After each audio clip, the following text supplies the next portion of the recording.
Tama. We will be on for program we in Agro. Martin Abdulaziz. Patron. This time it you. No Martin was say Abdulaziz. Oh, you done for wasn't brutal. Oh yeah, as I think one. No. Abdulaziz Martin. Sad friend. Oh, come to no sini papa no. How many pa Martin all boss FM hona. Okay. Nti hono anti je boss FM so ntimi radio presenter. The boy radio presenter. Where there? Or ton Jesus name. E wo animu ho. There be esoro hono mo no. But your boss FM there no. Build it no. So what's the presenter there comes FM no for. Me here. Auntie, any birthday and wish you happy birthday. Kennedy sent Kim Faisal to Techiman. Tama, ba ya the whole details no. Enyina so ever. Kotoko supporters paid Justice Blay not to play for Mediama. Moses Amapaka. The Paka can hear now I go cast a move. I say supporters no mu charge Justice Blay kasa be o mama Mediama. Ah, Sam. What is also said about mama Mediama? Oh, our voice ni mu. Was what can be bia we ase ma say can be Mediama Justice Blay. We extending the contract no with Mediama. But no supporters no choice kadema Justice Blay to also on sign. Oh, tell me, why is me? Kaisa no pay krana. Me just say nti so there ntina. Oh, but where the exactly? My understanding was that was all bombing the money na no. Na supporters in Chianica. It is said no Chianica. But not to play for me the man na me ntia. Who dey your voice now? Also can nika be bia no ready say obema nika bia ope bia but kotoko supporters ni twa ni sika ntino no onye na so obe extend the contract no. Nti opata say o ma bona nso kotoko supporters na ama Justice Blay ama Mediama. Ka ono Mediama Justice Blay die ko bebo na supporters no ma o mo ye no. Na nya dia obobo ama Mediama. I interpretation me dey different. Oh, that time I say voice we die. And the material no say I say bia na kotoko so what it na kotoko supporters be Chianica. Sa no kan yo. Say o mu Chianica, o mu Justice Blay ka. And ti what can Blay so. Oh, susu say no ntina ama na answer. No, what your voice no be kra na what say what can be bia Justice Blay so on sign. Senior supporters no mu Chiaca anka obe sign. Because na ka dey Justice Blay pe dey come the be ma no. But Mediama supporters in Justice Blay ka. Ba kotoko supporters Justice Blay ka. Nti o wa bo ma kotoko. So when the time I take it away in there. I mean, but now I can't agree with you. Nti so because Ashimo spaka papa supporters there. Ono ma wi. Kwasi Yanta take this Ghana as he predicts Senegal, Mali, Morocco and Algeria to win AFCON. I say na kotoko 2 key kotoko supporters. Na omutia Justice Blay 1,400 every month. And month be Justice Blay oje 2,800 and from kotoko supporters so. Na say eno class so salary no. He was receiving 1,400 every month from 2 key kotoko supporters. Wanga each o. Meaning ba ko no man at least no 1,000 the minimum say no be man. I know that person. Nina from the 400. Well, okay, fine, but because also me azana me can dey ana source na no dey. Oh, source na no nya dey. O chese both. In fact, no. They all can use both. No penasem. Omo nyina wo hin, oso mo hin. Also a kotoko supporters. Because me mean back on America on there, you know, in America we are kotoko supporters. Pound kitikiti cry do so. Na so say enunti na ama na mo we. E must pack a soon back on pa no. Say skas kana no mutu anunti na na. But what else na almost say the opebi obeya man. O say contract including and say the opening business and go 1,000 for no pa ma na minya omo de ene je. Dabi o, tama we no nya kotoko management ni tuaman ebetua o.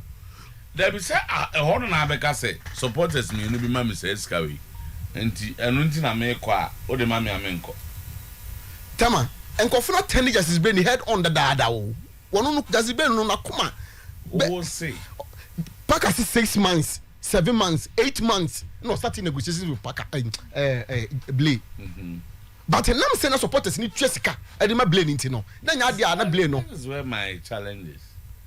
And the ask players don't renew contract. No team is supported to you. Obi amekan. So I'm saying that enya nuntia. Also you cannot say nunti.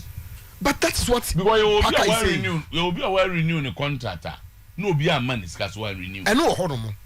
I know but you guys said because was pay not to play for Mediama. I think there only where or say I've had a challenge. Go first Blay ya ntinya yi ya started negotiation 6 months 8 months ago mpo ya ye bibia do pe bia said be ma no na kotoko supporters tua Blay ka. But you have not considered the other factors.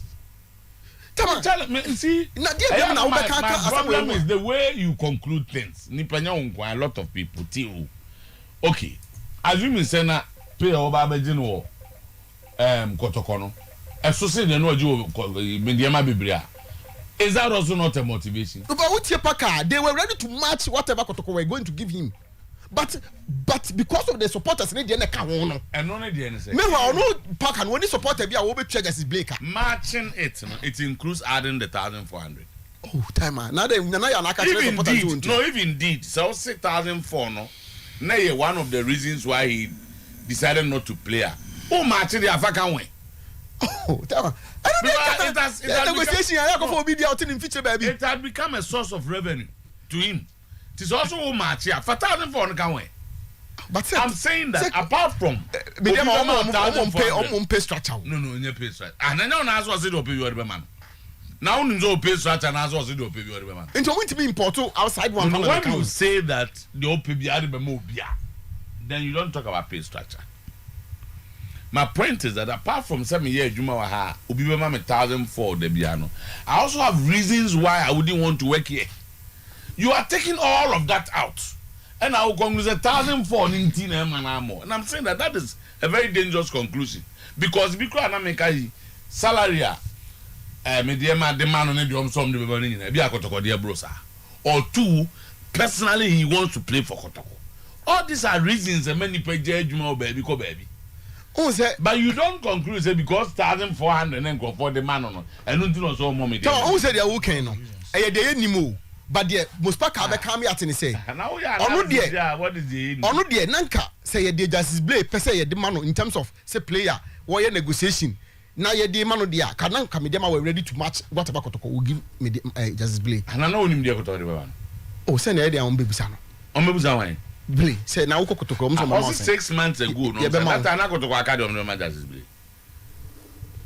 You're not consistent with the I'm saying that you cannot conclude say he left Mediama because of the 1,004 the supporters were giving him. But that's what the president of Mediama is saying. That's not what he said.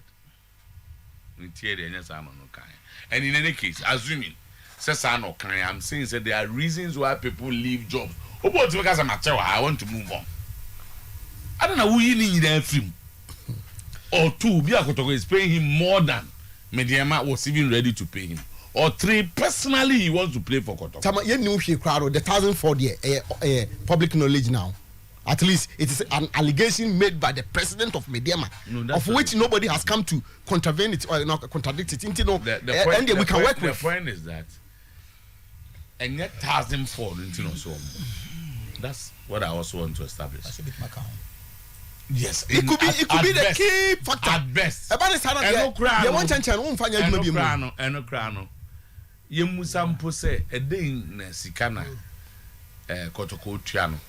Nana Mediama Tiana saying. And what is even the guarantee? Sanko for say I will free Mediama and they will continue to pay. Tama, and look at the man from them. No. Obama Mediama Pobucha, Obama, you see, you just said the yen.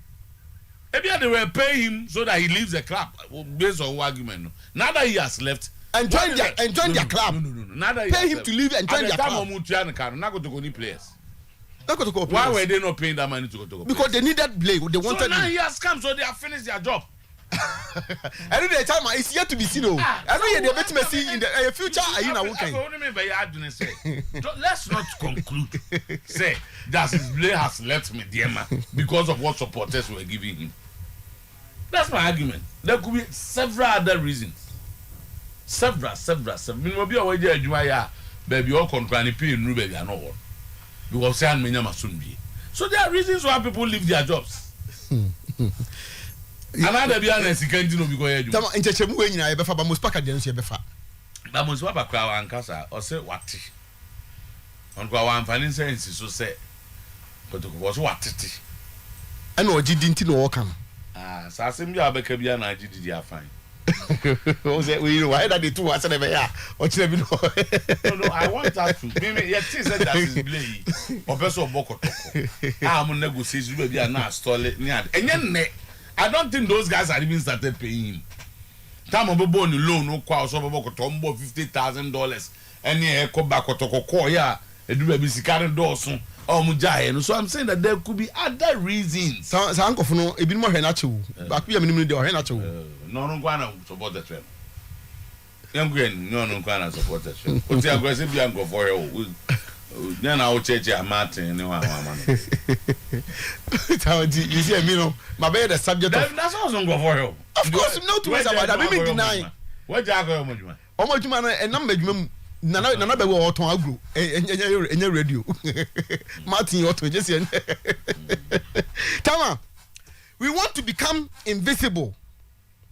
Starting with House of Folk. The Benny Go Stars captain. Tama, say come what may or chana. The house special minimum. Because decided say Sisi no so much matches in they about 80% sure say must stay in the league. He said they can say league no better him. No so matches. E baby any hono. Say win the rest or say back no lose you no. She won papa no mo be say CBM. Until this time what be baba be any bia on be ko ahye hono the house na efiase. Ti kina de house of folk po. Omo mpo. Omo du baby any a on be tia de kokko de akere wo mo. The house of folk should be ready because baby any bed de papa. Zach. Toto. Bedroom office na boys no bisa me. No mo nya hu aerospace. Tina mo bisa me say me hu na se me hu no. Am so me sure so ona kwan so ba. Nti ntina se no mo nya hu no office ho. Ntina se na o mo nya hihye o kakra. I don't know office as am dey by radio.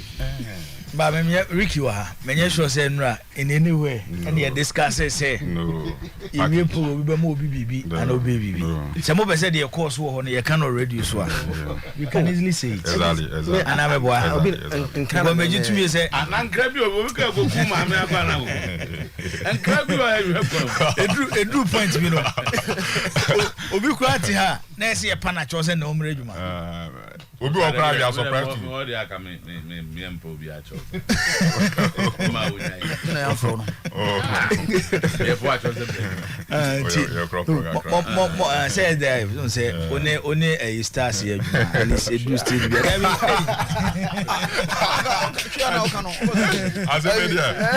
asem no woni akwenti ganga sa so woni akura ya kro na Baba bi ona ni afa no bi ona nya sa e ga na nyo no amagwa mreku enipa na kro na wa ye ne sa no do still be na say okoko o bet shop no menkai Omo say the boys are wrong man ABS say a different from the no discussing Omo say meeting here no ana head e ka say bi bet Messi so we can no as be possible behind bet Messi so no na adwuma yi let me know aha Toto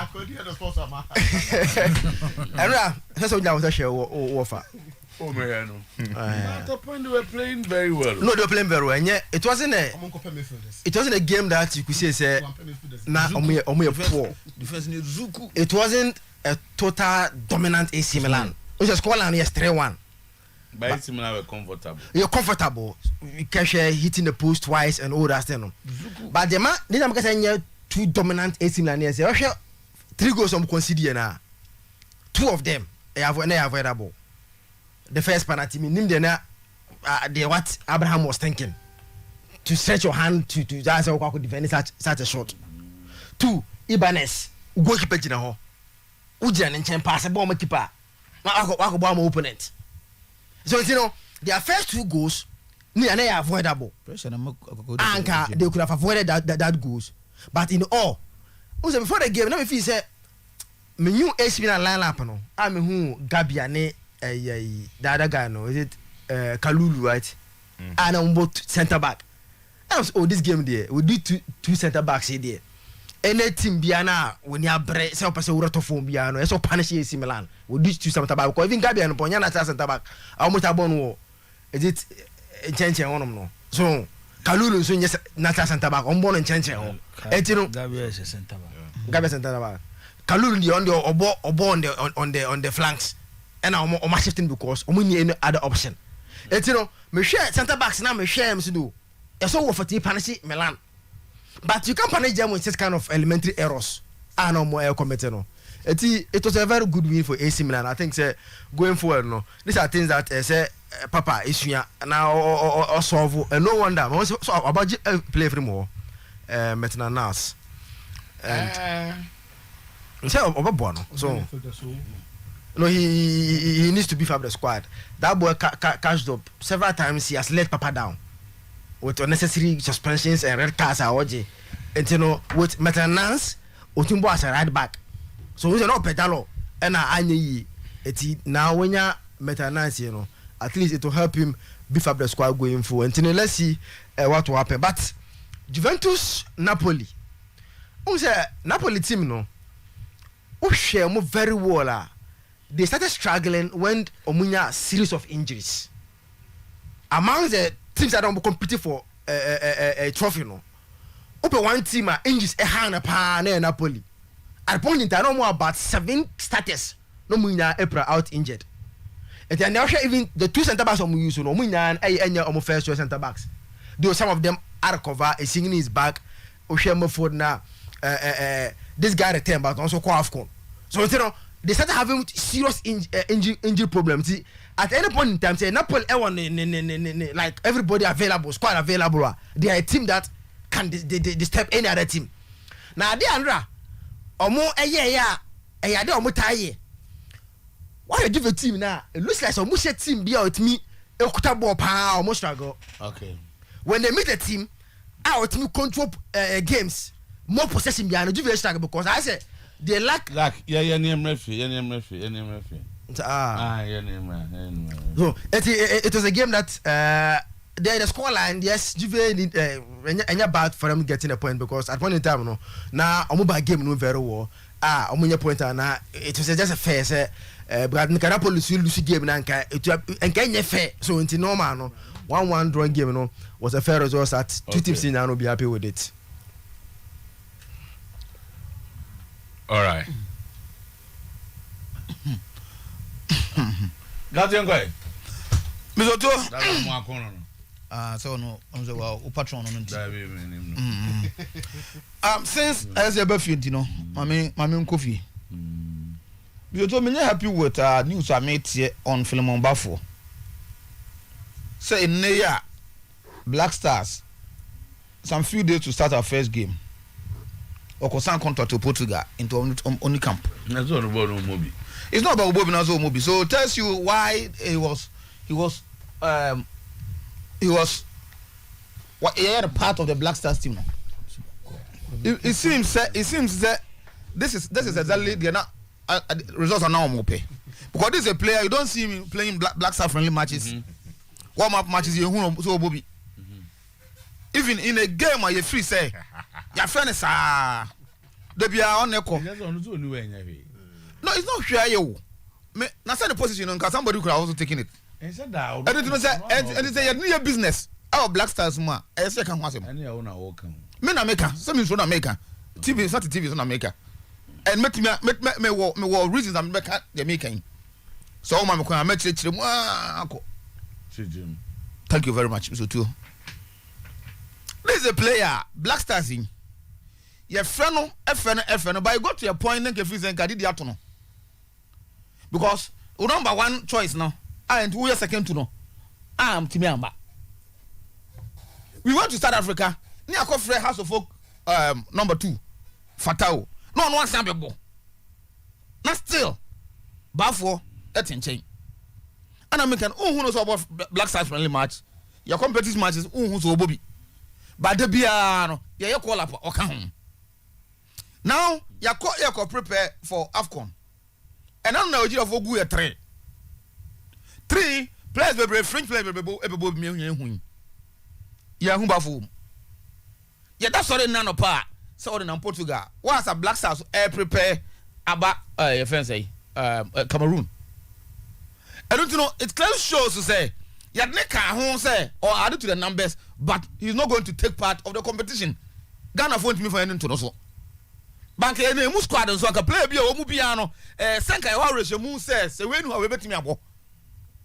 And I say we integral part of the team and for that matter when services are needed e be nyam na bebo. But I don't see that in Philemon Bafo. So I see say the business no say the Black Stars no ye no. Says obis sorry no kan wasem. The other players and you find the opportunity e bia ko betimi amma a competition to that player obon ho no. But Philemon Bafo dey no enye sa.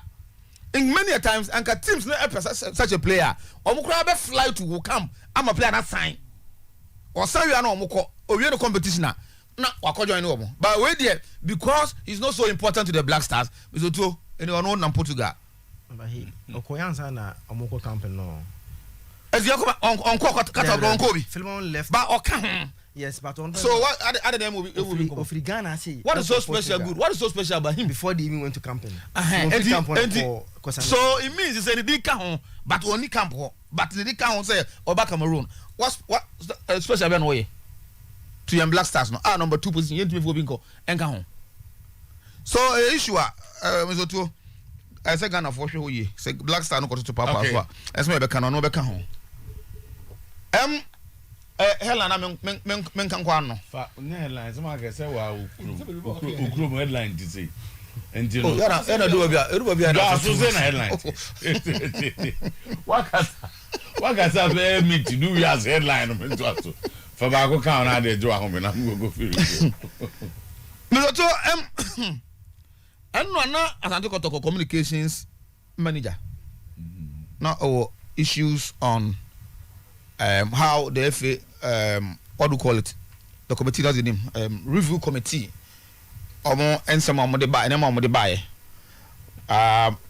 no mo help you with some of the and no kwa no tam ye wie mi say me koro nyomre no to me nkra bi say obi send message bi say me can say bi wa ha say baby na Kotoko supporters me na me so me concern was how referee Daniel Lai ni din ebeye common on the lips of many Kotoko supporters because of say referee no e consult no advice referee no e ma o changing decision and people were saying say he for na sade na si we tried to talk to people you know because I ma omo example say be accident no enya dey referee na dey oye no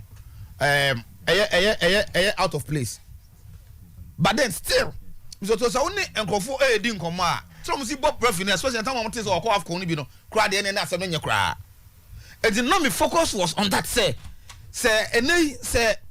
Kotoko omo nsama mo de koye no number 1 was that why should the referee change the mind abra waji fana jama omo and the reason was that he consulted the 4th referee and the 4th referee advised him say no it was a wrong call and for that matter won't changing decision no.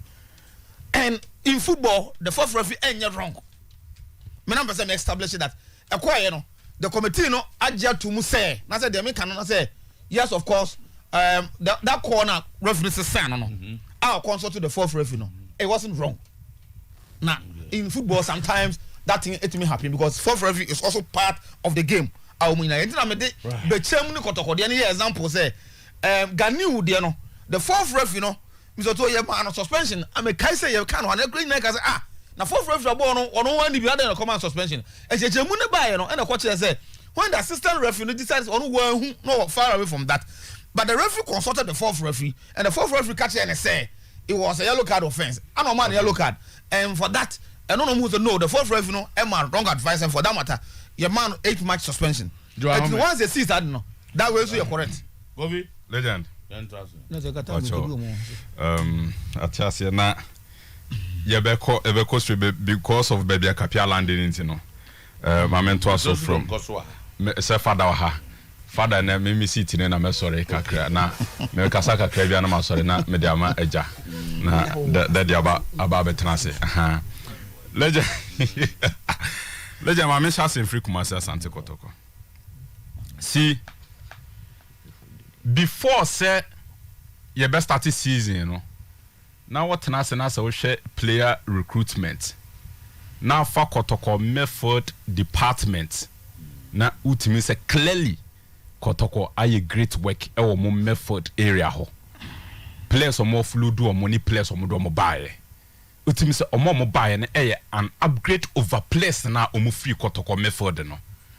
Or say Recruitment Lamptey ebeshim. Now Recruitment Otuo Agadas ebaba beshim. And to Kotoko a great fortification in their method.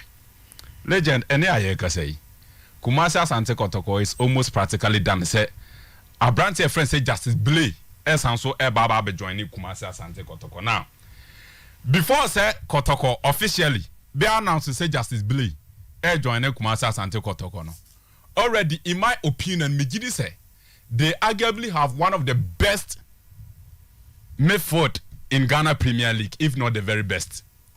With the inclusion of Justice Blay, case ne argument ne close chapter na eka se Kotoko method na the best in our Premier League. Kotoko method no se Kotoko eba be parody method of Fabio Gama, Justice Blay, Recruitment Otuo Agadas, Mudasiru, Recruitment Lamptey. Legends are 5 method this way. Menya sure said there's any Premier League team here in our domestic league. What the quality of Kotoko method in the and the mama ni jianene say, see, Mediama Hono, it's not easy to pick among method so. Mediama as a football legend winning Paka and winning to be around in the club.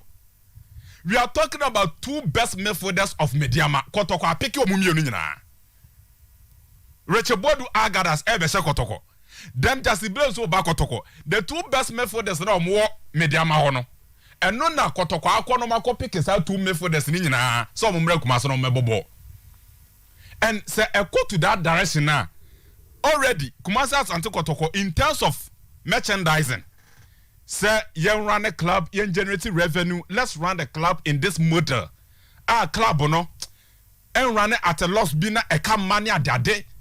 Kotoko yes hard no. Today, if they are getting their recruitment and so right there, then it means that both the sporting aspect and the marketing aspect of the club these 2 departments in Kotoko ye. And the very moment on reach that level, no, not just a club no, is in right direction. And legend, matume boss action Kotoko method in ye. No matume boss scanner screening all the teams in the Premier League. All other things be equal. And let's not forget, we say Blay there, Wababo 1 season cool. So already he knows Kotoko team no. Now me class say ameti problem ga ba kwa me won say. Coach a friend say Dr. Neti Ogum. Say drew this pointer na when your headache. Unse ti ade pa. Unse legend ye manam ne sa na. Na nkwa na ye no so hwe ya. Because is a legend if you are the coach of Kumasi Asante Kotoko. Na so ko selection Kotoko bebo se 3 man me foda. Fabio Gama ho, Mudasiru ho, Recruitment Lamptey ho, Recruitment Otuo Agadas ho, Justice Blay ho. And it's a wo ya Kotoko coach. Ni esi choose 3 na mienu nkonko tena benja. How do you make that selection?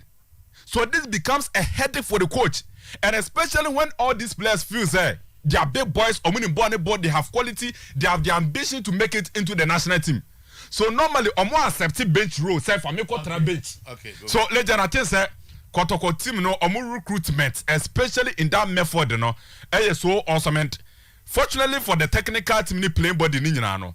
The 2 Cameroonian strikers na start here omo final omo redeem from day 1. I think say also total play team performance. Omo airborne very very well. And so in this method, now almost strengthen the method department of Kotoko. Now strikers ni jire nim I think say the team will be an also team to break. So legend that is it for Kumasi Asante Kotoko ne omo recruitment.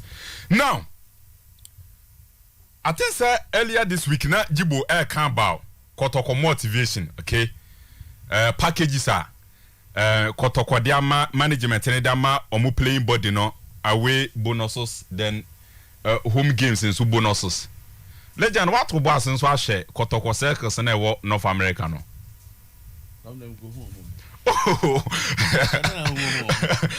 Oto Basi follow Munensia, you see almost great contribution. Ade o my year almost I think said last month. And almost say any player that emerges as Kotoko best player for that particular month, you know. Omo man a sum of 2,000 Ghana cedis. No the plaque I then aka home. Since the first one omo year, you know, Isaac Opong, if I get it, Isaac Opong a winning year. Just weekend way so you know. Omo the ama branch your friend say in Fegi as the best player for the month of was it December? In Bella for the month of December.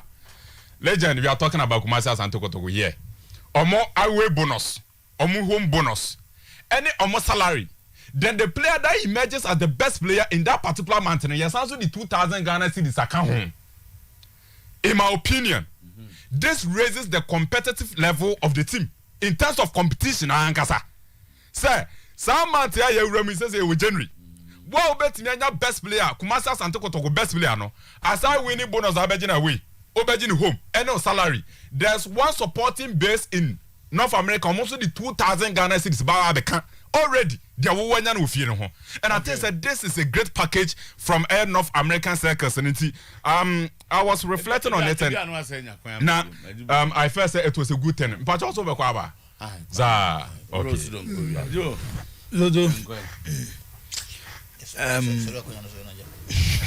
Oh, father, Menya feeling be no pay from Blasters camper. Menya happy at all. With say Nitroma a channel AFCON started. Sunday, yes, Sunday na opening match no. Cameroon Burkina Faso. Then Ghana be born Monday. My problem nenya about time our team ni be draw. But Mizutu the mate and say Kamara Din Suleiman Indru Blasters camp Ewokata. Yati Kudus there. Philemon Bafo there, Mizutu. So when you walk around Tema, menye sure Philemon Bafo. Obi amfero. On say any problem. Even though recently based on how I have a man call up na koye political kakra. But you can't Kamal Din Kudus. We're more influential players when it comes to the Black Stars. I feel 2021-2022 season in Europe. Ope, the best left wingers in Europe. Kamal Din count for Rene in France. Wabo big games. And in those games, oh boy, against superstars, Neymar, Messi, Kylian Mbappe, your game now you are judging as player of the match. As at this stage in the La Liga, or you're one of the contenders for player of the season in the French league. It is a normal way you know say your Black Stars team there that was say no.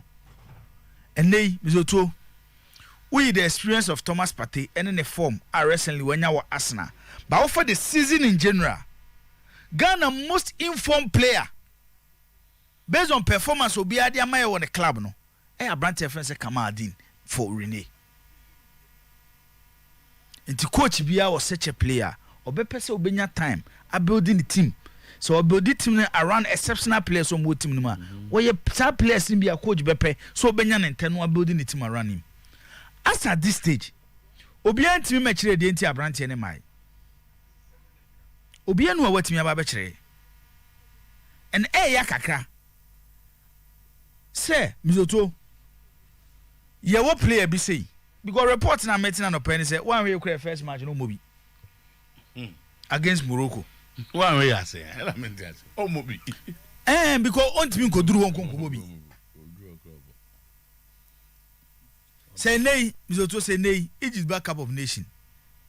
No more so almost any Musala because of the form of Liverpool. Senegal there, Sadio Mane. Oko Algeria, Riyad Mahrez. On said there is something common about these players, Amabo. These are purely wingers. Adding goes to their game.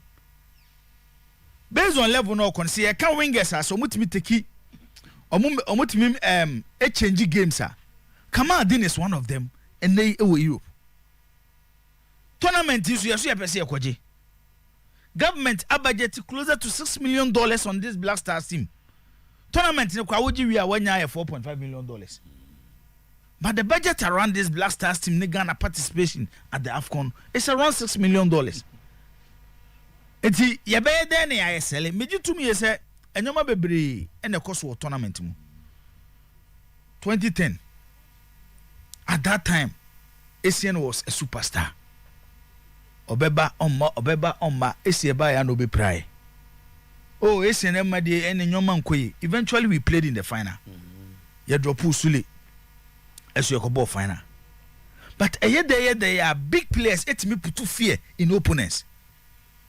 It's a fact. Shedana in Egypt Tibo final Angola 2010 Mizutu. I wish we had Mike Leeson on the pitch. Because at a certain point, time my Egypt for the go no, you could clearly see that the young players within the Black Stars team no more panic. How to even come back after say Egypt go no? A do sa period now. And now here the big boys or more big stage players who create exceptional talent. So mo betimi direct the other players on the pitch. Ya kwaka tantem ba mezoto it looks like a preparation e ko ye nyina no because they arrive late, Pate arrive late, Kudusu maye, Kamal-Din maye. Jordan injured. Into most of the training no mo ye na okata. Jordan entimi anye bi. Uye coach bia na akoto sa problem ni ma. Zoto obebre e wo tournament. Nti nana me ka dane se minim your international relation manager committee Samuel Osekufo is the president of the committee. Your GFA president on also ho. Your Georgia Makun Black Stars management committee. These are people with a lot of experience.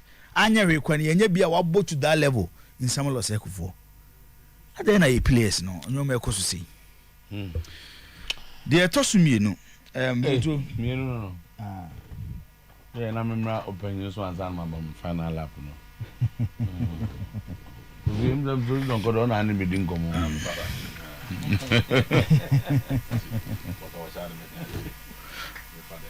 Metie Ora Moses Amapaka ne voice ne kakra. Na mzoto metie voice no especially on Justice Blay. Medidin komo wo Blay ene mediama issue no musoso akọ akiri pa. Efa baby megitumi ye se mediama as a football club and treat Justice Blay. Na fana aka no so me de sa fa na beba be so se was me come anim no mizoto yenko ye screen so yenya ade bi sisi born again in fa Justice Blay the contract our ne mediama sign and to screen so first one on fan to screen sisi Blay every mediama eba kotokolo no na mediama twa ne 1200 Ghana cedis kaniska 12 million oba kotoko no mutua ne ka 2000 Ghana cedis Blay return it back to mediama for promising so mutua ne 2000 Ghana cedis so mutua ba akomienu eno mo revert it back to 1200 Ghana cedis no we need the first contract am to Justice Blay sign here and that contract started from 6 January 2017 to 6 January 2022 ohwe sa contract we ya obohu say the gross salary of Justice Blay is 1200 Ghana cedis gross signing on fee of 20,000 Ghana cedis Blay bobo kotoko wie na okọ mediema no and omo ye say then yemma o salary na oju kotoko na no because at that time na kotoko pay Justice Blay and na Blay so push for kotoko move no the tia mediema Anton Justice Blay ama kotoko ne say sika mediema for quote no kotoko ntimi amiti it said the be Blay nani agi obetene tim even though the contract nso ye o de o contract no yensan hye mu kina kakra te said the na no pay wo ka no ye be move salary ni to 2000 na agi wo kotoko no then o signing on fee na ye 20,000 ye be move the akọ 40,000 now the shocking aspect of it is say mizoto sanyo mamienu ekọ on two different papers so wo hwe we sisi ya odobon say Mediema part on behalf of Mediema signed by Mosisa Mapeka. Me pesa wo share the signature. Witness James Esrifi. Oko the other side player Justice Blay. Witness ono amfani diamba. Time omo ye addendum ni yenhwe the second contract Justice Blay ene Mediema omo ye na yenhwe nyoma kakra bi esie bitutu. And born again to the say in beto so. Ubon say signature we Justice Blay sign no. And the second one no, there is a big difference.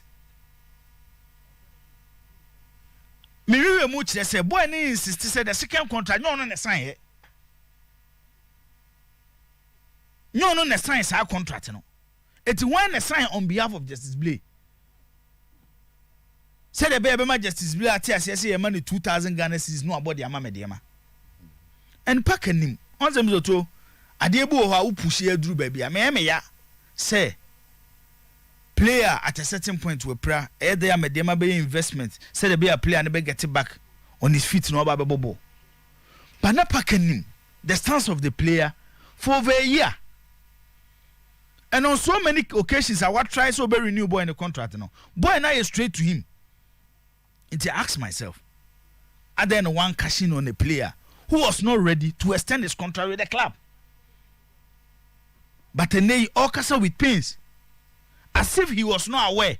Said Justice Blay person free court Mediema. Because player not catch us, I will not renew my contract. Me extend no. Me person me boko toko. Recently, I got for issue crab by when Justice Blay bout back and say.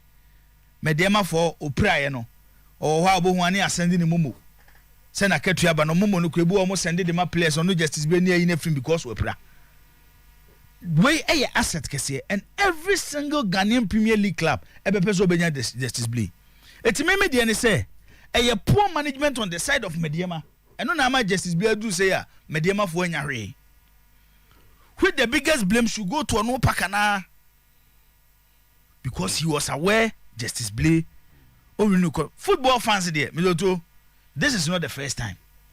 Send us some no can say no crew, send no crew. Your clubs we were Ghana ha to say be a kotoko. Players, it means a lot of things from Kotoko supporters. On several occasions, and a Kotoko supporters about Utimba because a player will can to Yamafa. And no doesn't mean say Miloto ABA. Paka say no na convince Justice Blay am na move. Paka was aware reason why Justice Blay left Mediema. Anya kusika no mutua no. Because of how they treated the boy. Okay. Eti me ya edema Paka say football one of the business for them to yemfanya mesem nko. Yemfa dan fo nko. It is a player be catch us say, "Boy no me mobie mu mawa." Entra won twentwan won ase. Ton no na ju sika. Do you remember that? I think points were made. Also, Ora Zudon Gakwaba. Number trouble called there. Ajenadum. Okay. Confused wa. Na mo so e. Oh yeah. Ah, Kofi Adam to nim kra so amfa ma no kra. Ni na ya ote. Sa. Emu de yan. As me peke no yeah, you na me peke keywords ni statements bi. Ana me sen ka o repeat ma no. Wan ka yo. No ka ha asem na I nibba ne womu oni keywords bi. Dia me kaipa say recruitment omo ye no this year no. Coach ni mu hwe. Afen so has coach no ehunu say we Pep Guardiola. Na e bi kan ho. Do you message them? Na we yeah keywords no. Ma twem mu fie sa mu ma na me se ne me ba ntibire ka na besi o se me kwa na jamaje very free lakito so ba for so me man headline na headline me de ba ko e ka no wa mfa ma no only me kan je o ka je no me se sa tackle na ko amankuna so no o say headline pa ma ba for Obayi na boko there. Na ko adum. Bi ya boko. Unu say. Kotoko de say there. Ye kon there eye. Eye pa. Na nkra no na say say kan nkra se me am de ma no. Em so wan kan che se me na me nkra me am de ma o refi ni there no. Na de na nwanwa pa o refi no ho.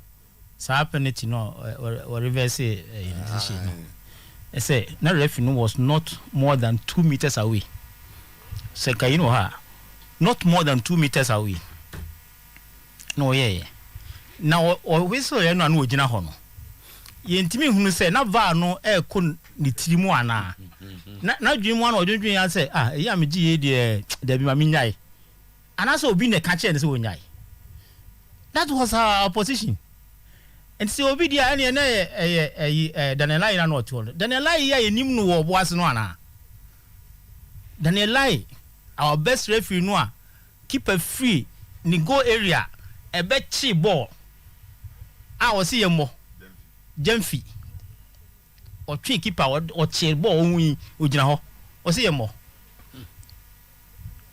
sa Daniel Lai na onu dia ene na ma gwanwa mo say otimi ye because referee no wa anko hwehwe o onu awaji wa na waji penalty ugina ho a o say afi minyanye nti e dey no bae obi anka hwe anche no and so obi can reach here there that was our problem Kinvesa players no enya Kinvesa initially was adene no kodoko players o Kinvesa players no munim the referee no herself the time I appointed say penalty oh there be and Kinvesa players no of course why calling for penalty nti do yes and call for no now he was confused no gina ho so yeah Daniel Lai is sorry free na konya no so it was then say signature no a lot of people were stadium unless we no woni extra Daniel Lai no okay and then signature no and then am change no now after the game me I want to meet the Uzana referees no etisoro sir because share referees no because one find out say then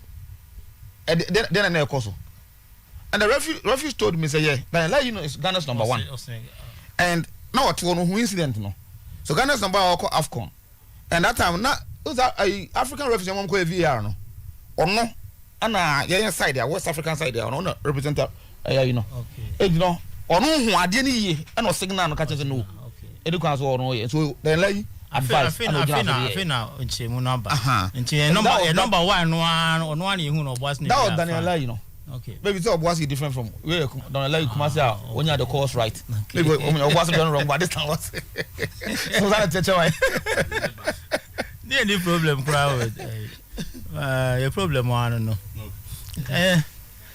it is okay there my only question I want say microphone Tamasa wo hwe natade nanimu a Asante Kotoko supporters corps call the we try to no IAP by you can call I say a group say soldier for a call group into pronunciation na yes but we spelling it there of course because P na S I would have went in another thing. The P ni S nyina wo na ye call Bruni Gasa and what is it? And you will go to so what the meaning there were no ease or so. Oh, baby, ono dia kwakwesi o. Na ka obesa obo ameka kana mi hu omudwumadi a omudi okotoko mu. Oh yes. I'm say yeah members ni bi kra bahada. A group of Kotoko supporters, professionals. There obia bi wom. And I adwin say through WhatsApp dwumadi mu no. E betimi ahene ye dia aboa Kotoko dwumadi. Before the start of the season, you call breakfast be my players no and team no adako jachi no and it was very good yes any I was there any na me wo me wo pictures so I commit me that no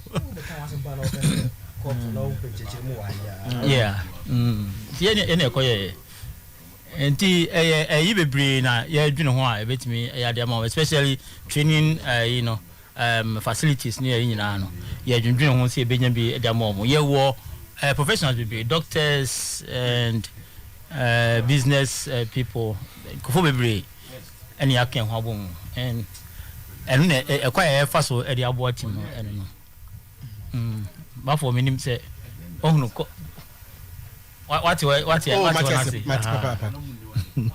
papa papa. Yeah. Ati ase papa. Okay. Eni jimu de na mudi. Yes. Yes. What you there? E uma na mo di breakfast ko. We call and cops na how. Na pese me. When and na mudi omuju. At least ye hu ba ko. So mo ye breakfast. Na pese ye hu more. Diangu anim. Omo next activity here then. And two new question for. And I'm saying we are planning to say be more training facilities. Bramo. Okay. Zach there. Dim say the me am ka mebu sama no ye. Say na me si hunu Mubarak. But Mubarak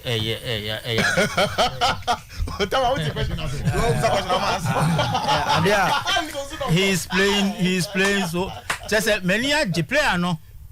Many a yes, many a how far Sadia no. And now if free mu the oil. Which one? I think we have clearly we have the onya blip kakra. But he has never been a bad player. He has recovered from the blip. Yes. We have the best player. We have the best player in Ghanaian and Mubarak now. Because for the past 2 seasons, Mubarak and Ghanaian partnership has been the best in the league. So Nena Okwatra and Cheno better. He has always been the best partnership with Ghanaian. And Nina the European football. I don't know be mad. You can say player be one of the best in the last 2 seasons. And just said he cannot go off within 1 or 2 weeks. Clearly, he made 1 or 2 mistakes season started here. There was a game here. So okay. This was not Mubarak. When you mistake back, you know me and son. There be Andrew me and some patch. Whatever. Do me and so and Then, in the wisdom of the doctoral researcher, or say a brandy, a man on contact. People didn't understand. But everybody will agree. Say one starting season, he say he's playing better. Yes. Than the last. He's playing like how he has been, like saying a new Mubarak. Until your board, you know me and mistakes, name you know me and son. Now on to sir. Mistake, that's why mistake. Me ask you I just a show. This is a show. Now, you agree that it was a mistake. Why a mistake? So the point is Gomez or Liverpool. So well, good player. He's a normal the centre back, and I said he was one of our best ever. But then you wouldn't bar. Wouldn't better one class and home. So, and the players no there, and me but Tembia, and I make us say, he may be going through psychological yes. And you know, and I'm so buy ye matches. I will be nothing. And yeah, selection. Almost everybody said Mubarak and how we can we know we are money and league never ended last season. And you're neighbor, upon neighbor. My argument, and I've always been conscious about it, say Mubarak, Tatam na issue nebano. Na my argument was that nobody should say those guys playing better than Mubarak, because on base of what we've seen, Mubarak has always been better than them. No, people were saying that was the argument. Yeah, they are better than him. I'm saying no. Obia, why am I mistake back up? One year, because I one was game 1 year. Last season, Upper Wamejamo was out because Upper Boy. Zaki Toyana. But he's the fact that defender betting committee mistake. Maybe I am shitting. And non chase and shitting the chase defenders I are there. You can assess the game. No one should defenders any mistakes or my in that particular game. Then you make changes to it. Every kind of game no one lose. Your game I would me winning. But you know say center back say Okotokono. One. Offer on phone number. The best passer of the ball among them, Mubarak. That is number 1. So you can't argue about it. No, you know it. Go and check the statistics about but that is even on the argument. He's the best passer, one of the ball. But 2. What did he say? Among your 4 passer, only for the next Mubarak. You can mention Apple and it's a form buffer man. He's just the form buffer from Pacho.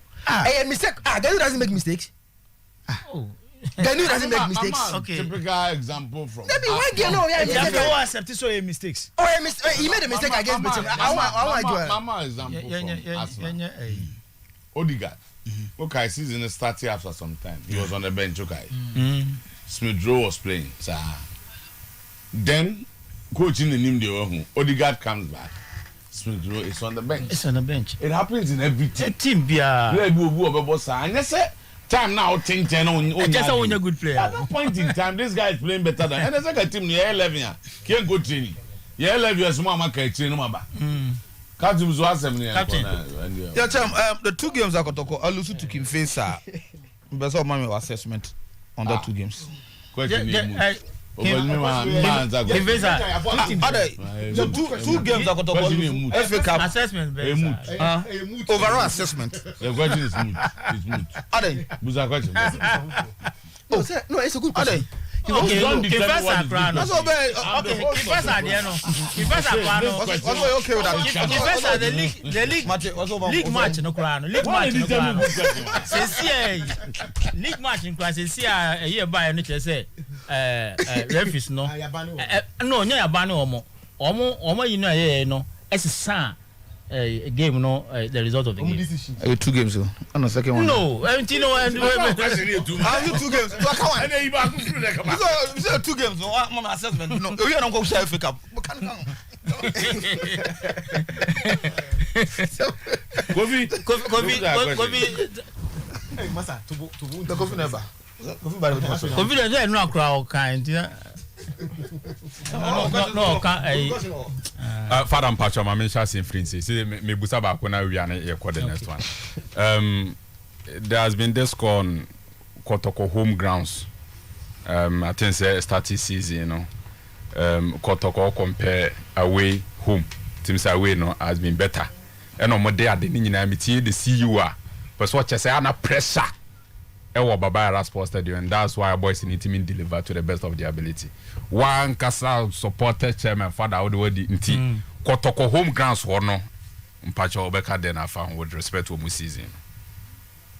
Me who say bibia assay sao because 2 matches any year can Kotoko anshe ba kun ye draw and ba kun ye lose ye the lose ye no to Kim Fasa no me fair no a local derby there it me echo bia enye nyina home grounds me who bibia assessa tamale die no so no again say that me can chess yes I just said a draw. Yes, draw no crown, yes, referee no crown so you no a change gave no results. Can fight idea. Can fight idea. What say? A ruling nearby against RT, you know. Almost a Kotoko de one kind. Almost a change. No, he is talking about the ruling. What's a change? So whether the ruling was wrong or not is not the ruling. Let me kind of say that Kotoko RT man can want some. I tune for baby uncle baby out. Oh man carried you. I tell you and to me who say baby as who say can fight idea no. Also match them twice a league and FA Cup. And FA Cup no today sad defeat na cause of Baba and Kotoko out. It is true. FA Cup no say so go you are no buza go fiso question. FA Cup na here can say Kotoko e create that's goal scoring chances. Is there problems no problems I think say a change any other match ayabo. It's bebre I me I converted and no referee coach no crampo e can be far home and me nyini say bibia sisan ehun because if you have a team where it me create chances the possibility say or make me convert no and you only have to work on that and me who say home no bibia maybe some other people no ebe can say bia I mean, Mrs. I don't go there. So I say be a grounds no be binti. I'm going to maybe into spiritual but me say be a me no legend we no. Say mo out of FA Cup no round of 64 and I'm free mo. The exit and league. The exit of FA Cup no. League. That's league no from supporters point of view no mo be say a must win. a must win. Your budget league. Father, a must win. Your budget league, you know. Your budget league, you know. We have you were the best team in the league. Be beyond to me stop your from winning. Your budget league. And then the Abbas. Ever question back. Okay. Back one now. And no, I'm saying no nyanti asiepa. All the same ko ha no kan you know on your Abbas. Togwe FA Cup one kiti mu film. Zozo. But all the question now. I mean, only Abbas.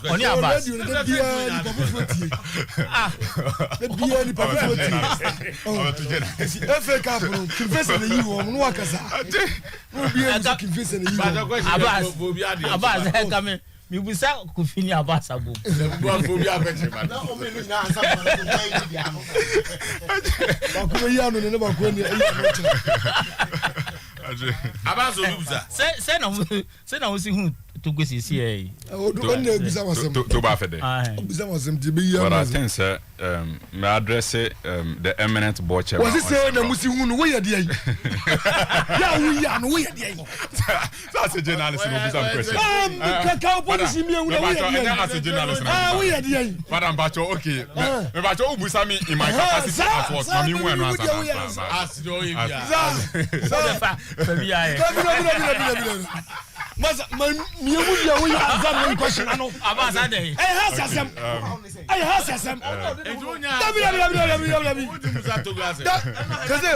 oh busan say wo hu Togo say as and person be I say why you dey we win the position san we no ono so bon no nya no Abbas the team be down in the side we don't person Kofi be answer baby me gas the premise no me gas about the issue of the person win the position beginning no busa am cry say Kotoko say let me see the issue of club financing him say the Koba say the ewo no e bi mada na Kofi cry no Kofi was just refusing to own him but he was refusing to understand e bi mada it has never happened in Kotoko bibi dey say quite fast so every team no e bi my no ya ko idoma ba ye si we bobren say sika bi drop dem one time increment was a drop virtual you know drop in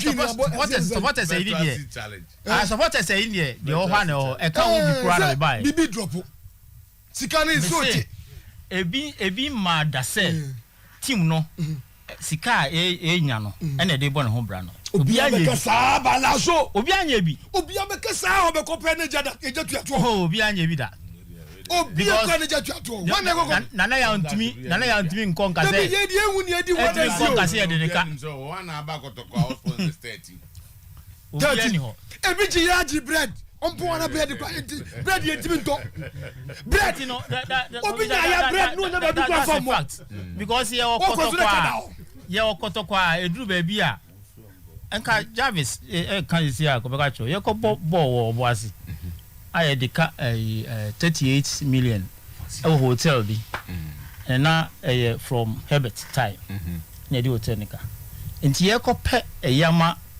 away team no hotel no say 38 million no oh mama do go win na ni be me kan ma kam de ni be sure me boto buska 10 million and I Jarvis ko pe 28 kan we de ko Kotoko sa na ya kofu eboto bafo on one we kwa kupin sika sa ba for time your top players na 5.4 billion that time 2003 as in America 5.4 billion is ansanom that's how much ansana cha sell 1.2 enye obi a nkofo bottom sika that is what has changed say you know a start is here na is hwese empo na board chairman Dr. Kwame Chi eni botum ye kura ampo no eno kura no wonu say ye bo Africa no hwede the stadium sika ne nya enso eno nyina achi sika nya no gate nyina achi no e kura no 86 million na achi me wa 86 billion that is what entina here say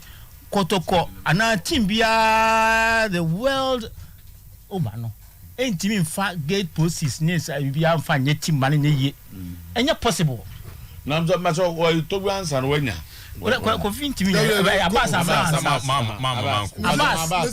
am na question position has of folk. Abbas was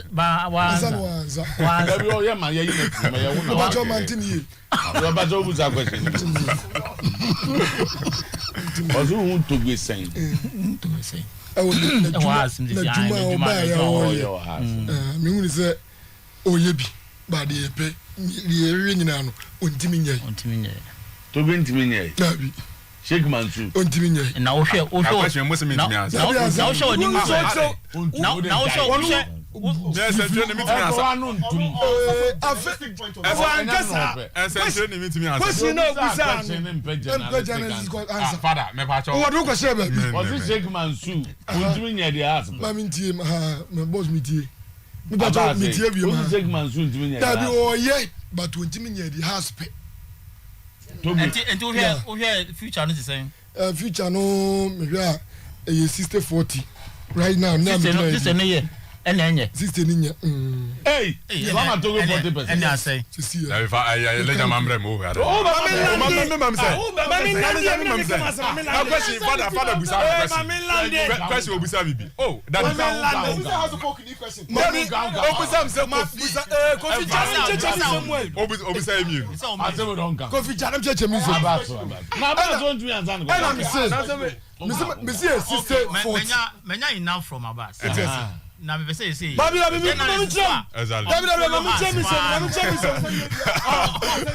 Exactly. Yes. But listen seriously, I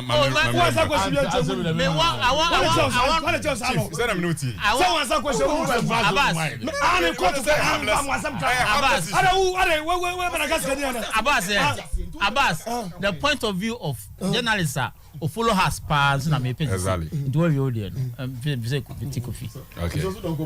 Just also Abbas a man 40. Journalists will follow her span.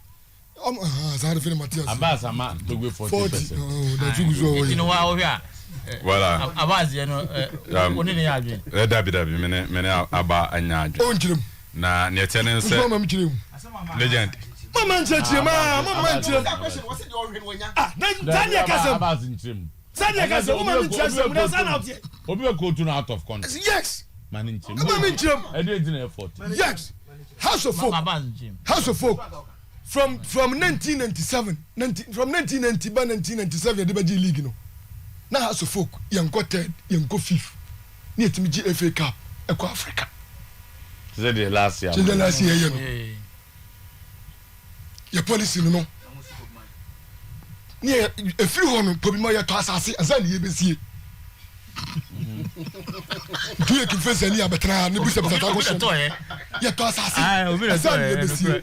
Enti ye team no so me dey can say first thing aya resource, second thing aya property.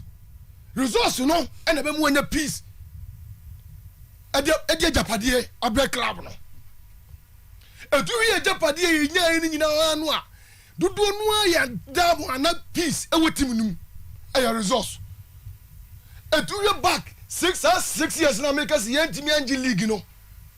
Ye komu African kwa 4 for yenya capacity. Say yentimi ji FA Cup e de ko cup South America Cup Winners' Cup. Ye de ko. Ebi ani akoshia to anu ayi. Ebi ani akoshia sama lali no ayi. Sa ene de sa ane de aba. Ana say no be Babylon so say ane about 10 years no. Ya ba 9 years of na yentimi ji league no. Sa ane ma ne mienu no yentimi ji bi. Position in the House of Folk. Yan years first, second, third. First, second, third. Say also first no. Yes, yeah, first, second, third. What the anya kranya third? Say kin face ani no. Was the first no ne. I feel your question say what you say. E di na me dem tie ne say. E di ko be say ye be league na as in 11, 13, 14, 15, 13, 14. The piano support we yam show. 14 no. The piano yam show. And your position no. It is any man a waiting more relegation. And look what they try to wa. Over 25. Relegation. Busa kifesa for them got relegation some job.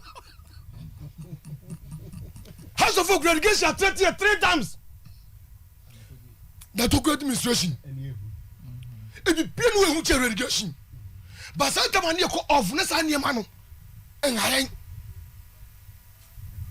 the policy no mawie Sakito ate. anu tira man 40%. yes Bakasika league no do. I do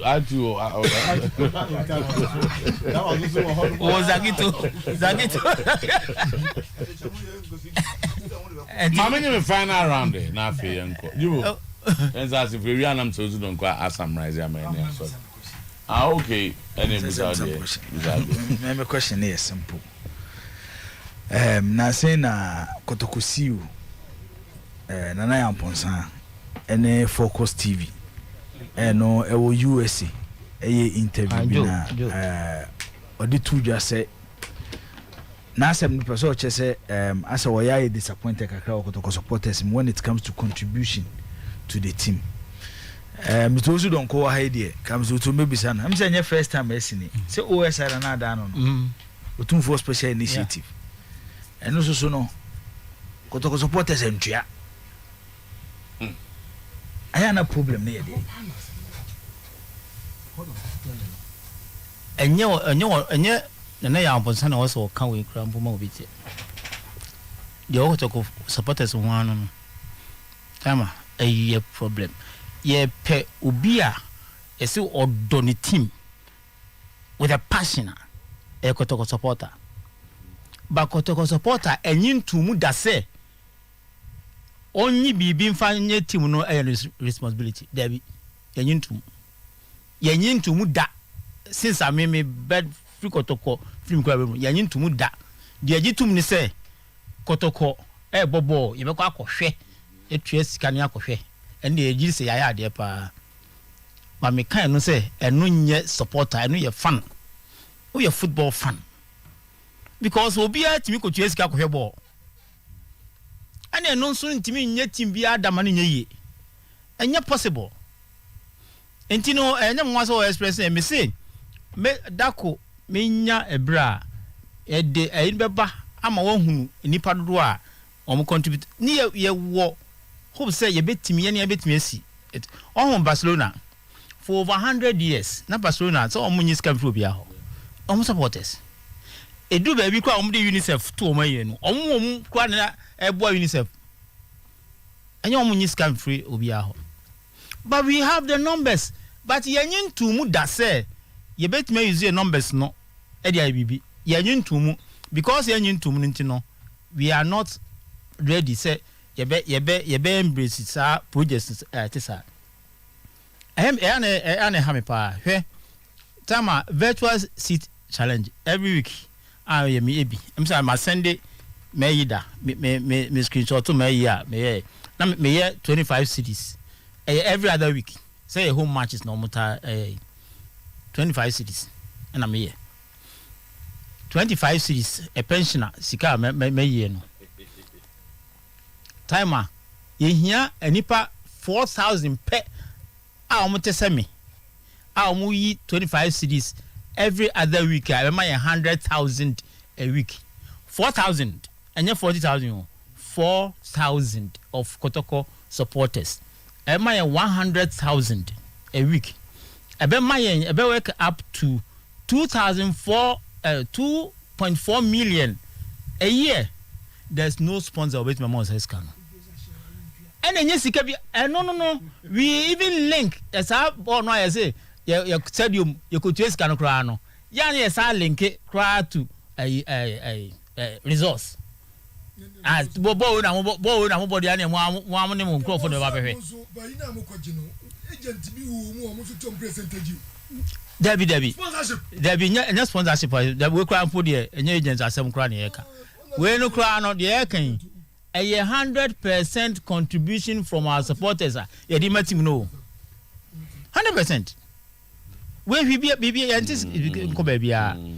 And we say so bia my ya na minim de nti afi na me ande de bia na me bo mo say ana sa virtual sea challenge o mo nka ho yi na ko ya obi crazy issue be say F4 no betimi a charge e wo ho ni e na me say e dey ase na mo ken virtual sea challenge no ye kwa no yen time to any match o ye na ye say kwa ya mo fa so ntie sika ma ye team ni yen ka say match where e boy muntu sika through the virtual yen yen sa okay enti no say yen ntu mu ada ye beji atum say eye responsibility yen ya be hwetim no kotoko will be because we no say yen shekura mpo ansa na wakɔ ball no meanwhile we hear good players and when you good team and out there say before so when you good players good team no I just say o ska now ya na o si ska no obi kofa ne he that is where enne nana ya ponsa dia o ya na me ye ka say obi anya ebi saa no me da me bo na baso because obia obeyi ni bottom sika no ebebre okay yo ayi bre ayi doctor ba mfa onwe say doctor unu say odi 86 billion eche no we say wa bre nti onyi bi we dey ka see 86 billion so dey achem obesa bi onyi and have maintain say wo yi dabi maintain wo yi yo ba so where we are o question no so we'll find out we na em famra na nko on say na me raise issue about clubs and winning bonuses me nya report bi no pay CCA but me say producers be ho adwuma de amaya say Fatawa communicated to her technical team they say komunyin free china game nim because an enticement fee be also sign contract or more promise any say ochina against baby any Ghost Stars I'm never about 3 p.m. no me dey man Chelsea e wo itakwa na ochina has abo against Ghost Stars e wo baby any mo man ntena check akra because of an enticement fee omo fa man on promises some the man ba omo fa man captain yes captain of the team but they just the is part of the team no I just no so I am baso akasa just o munti lo so munyin film so ni mo mun ga so munyin film no catch am what today has the focus just left Accra right now he's part of the team that is traveling that's what I'm telling you you said right now no someone maybe they will to convince him no someone because that is why I produced this video that is why I produced the video and they left Accra very early in the morning that is why I produced this video. The players no a board. I don't count. Fatau told the coach, say he's no traveling. By be a master because so on so. Okay, my player. I will not for now. Because that was what I'm picking from a has come. On my cassette and some of us working. On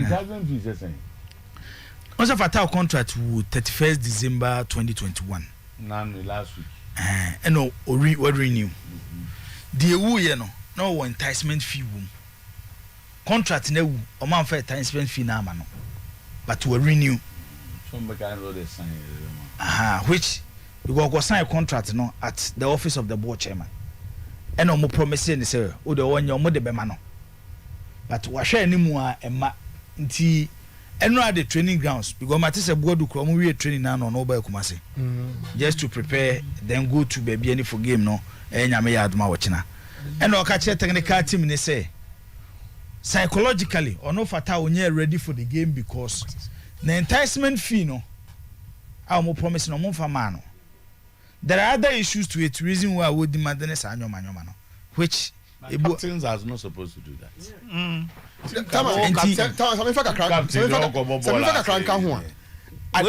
would have been part of Kofi's agree. Of course it's true. He demanded for 7,500 na akano. Because now 40,000 then and almost Yamaka 7,500. So he demanded for it. And almost say almost 2 weeks. Now almost the man 2 weeks in yeah. Then he tells the coach say uncle. Now the was time from the enticement there. I know they always say here no. Almost introducing new model. Almost spreading but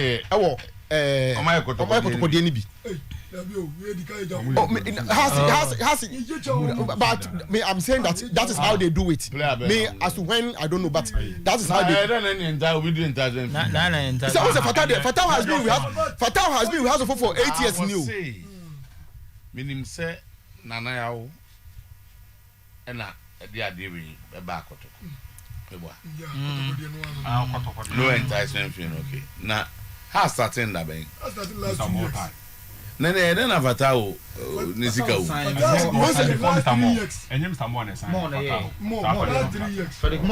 And a bayan has. But Fatao signed before more ever. Let's say Fatao no, I did say. Also asked for 8 years now. Until 4 years that I don't want to. That's any ache. I'm going to get 4 years. 4 years. I think I have 3-4 years. Now 4 years now, won't you idea such a bus? When I blame money. Has any player be enticement? The old 4 years. Old players already still around. Some of them enticement view. But they no, what's that starting that bank?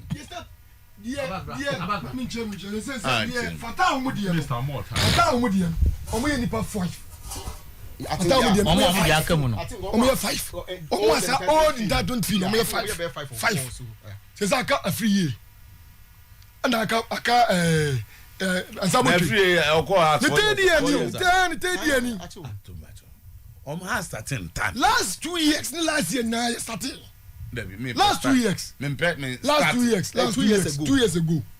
And you started 2 seasons. Yes, 2 seasons. And you started. Next, I'm over starting now. Thank you. And Avatar was signed 2 seasons ago. No, 3 seasons. I don't think you can say. It's almost signed 2 seasons ago. Yesterday. Enticement. And every year signing. And almost actually mumienu.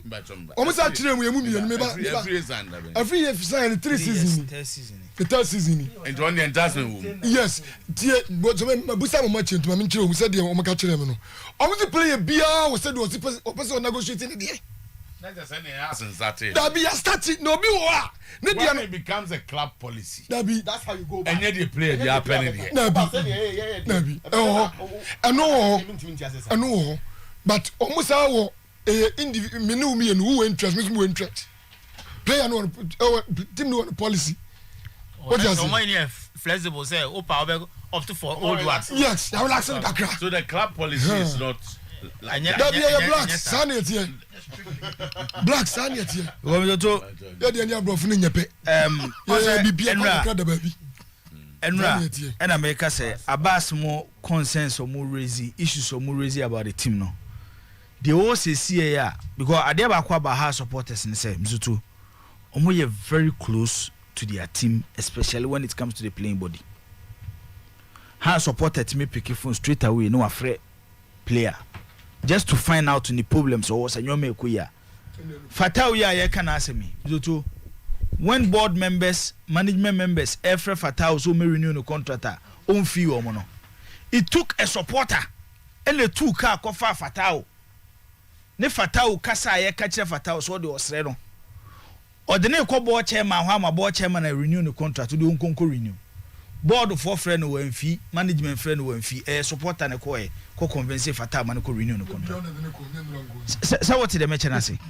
Eti whilst omo ye closer to omo players no issues ne wo say no to kese pay wo no eh how our players ne satisfied eno na me catch you say on na manage no eno na me catch you say who doesn't lose every eno na me catch you say complaints ni be a players ni dia mabodu ba ko ne say comparing their winning bonuses to other clubs omo fu say a big club like House of omo dia ofom. So bebo away game, no be winning away game. Ni abema ni 250 Ghana cedis. Na home 200 Ghana cedis. Enra me ye checks Kim Pfizer bo away game a. 350 Ghana cedis. Home ye 300. Mediama enra me ye home 400, away 600. RTU home 300, away 400. Per them say. Now I'm Africa we go there. Ah.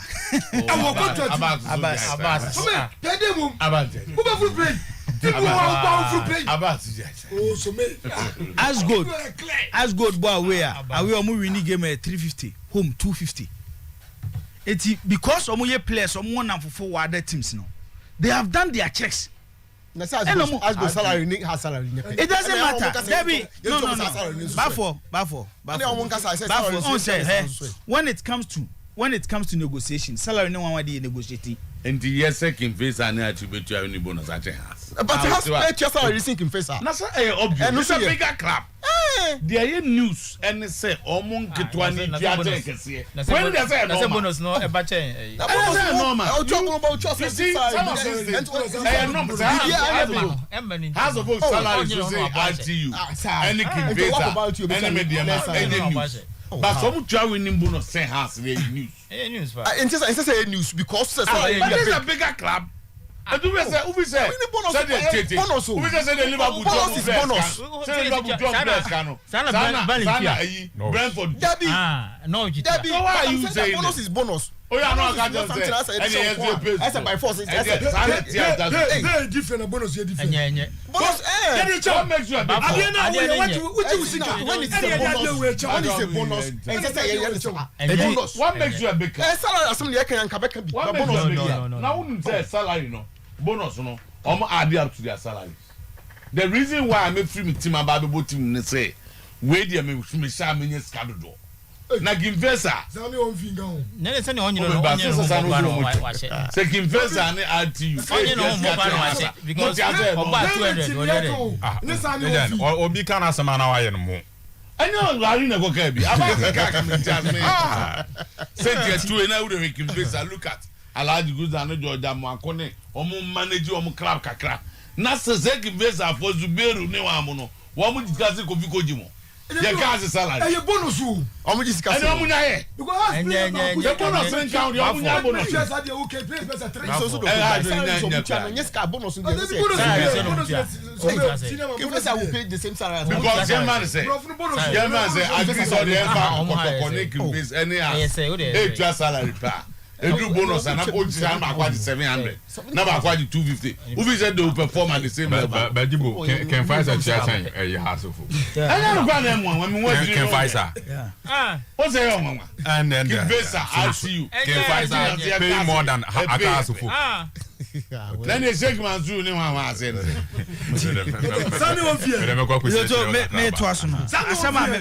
Me say Abbas because of said you see you close to her team. Nyoma we win him. Say reason why men can say has equal the best squad in the country. But I think with the materials I has one, bet me a perform better than baby or mother says. Say free Bani Ghana swag our best player.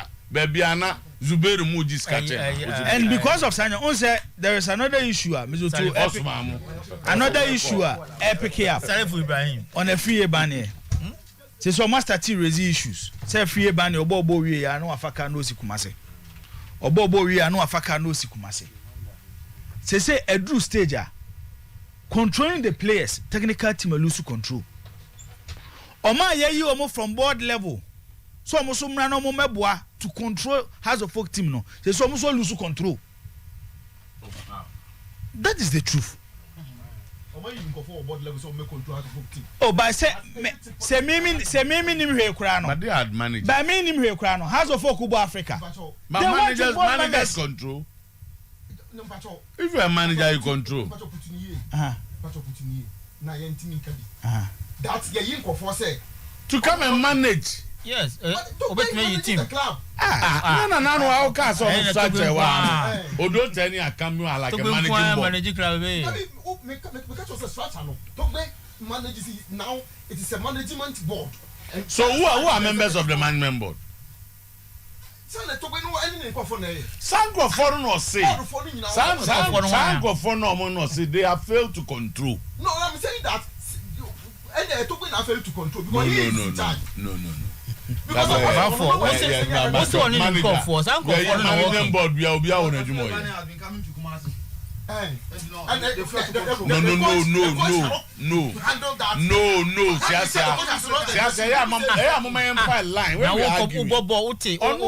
Asking about some management body are failed to whether it's true that they control on your issues or say that they are failed to control. Togbe has failed to control. Of course, but Togbe runs as about to some people. Now of course, yes. Already has to go through some people. Of course, those people say they report to Togbe.